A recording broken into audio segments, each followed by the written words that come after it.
Alright, so this is my third attempt at making this tutorial, but basically you guys requested me to make a tutorial about level changes, so I'll go ahead and do that, okay? So first take a look at my level, as it is right now. It's basically a S-curve, a S-curve, sorry, and here's the player spawn, and here's the point where we wanted to transition and go ahead to the next level. Also, please note that in the first level you will never see these walls actually, so just make them no draw, and your compiling will be a bit faster. Okay, so what you basically need is a trigger brush, and you're gonna make it a trigger change level, which I already had. So I'm just gonna Alt Enter and enter this block. Okay. So it's basically just a trigger change level, and the new map name has to be obviously the name of the next map, which is map 2 in this case. And landmark name is the name of your info landmark, which is pretty vital. The info landmark checks where the player is when the transition occurs. So basically, if the player stands in the middle of this block, it's gonna make sure that he spawns in the same location in the next level. So it doesn't seem like he's teleporting somewhere. Okay. And alright, so what you basically gotta do is just to take this whole transition part and copy it and make a new map and just, oops, sorry, just paste it in the same location or in the center, it doesn't really matter. So what's vital in this level change is that the info landmark is in the same location as in the last map, relative to the rest of the transition, not relative to the world position or anything, just relative to the levels change area.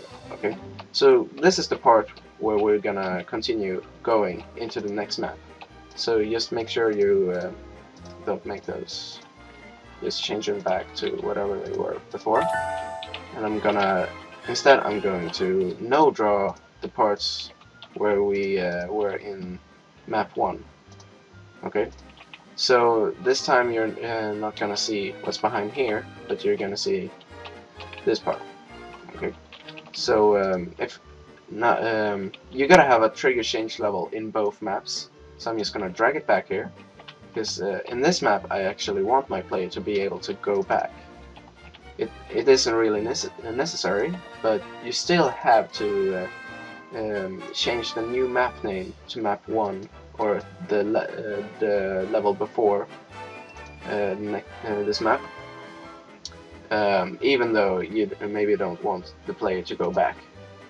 In case you don't want the player to go back, just put it out of the way somewhere where the player simply can't reach it. I don't really know where, but this is just for tutorial purposes. Okay, sorry, that was my watch. I've had problems with trigger change levels before. In some cases, it doesn't really want to change the level correctly or at all. So I have no idea what that is about. And the position of the info play spawn in the next map doesn't really matter since you're coming through a transition. Okay, so what you basically gotta do is just to compile map 2. Yes, I want to overwrite my old tutorial map, and I'm gonna compile this without running the map. This might take some time. Alright, and in the first map, I'm gonna compile this map, and I'll record in fraps, and I'll go back and see what I missed if it doesn't work. Alright. Alright, as you can see, I'm in my map, and this is map 1. Okay, so we're gonna go through the level change here, and as you can see, it worked. We're in map 2 right now, and it doesn't really seem like anything happened. and that's what it's supposed to do. That's a good thing. Okay. So yeah, I can go back and forth here apparently. So that worked. And good luck with your map making and putting your levels together and making mods or just simple map packs. So get out there and have fun.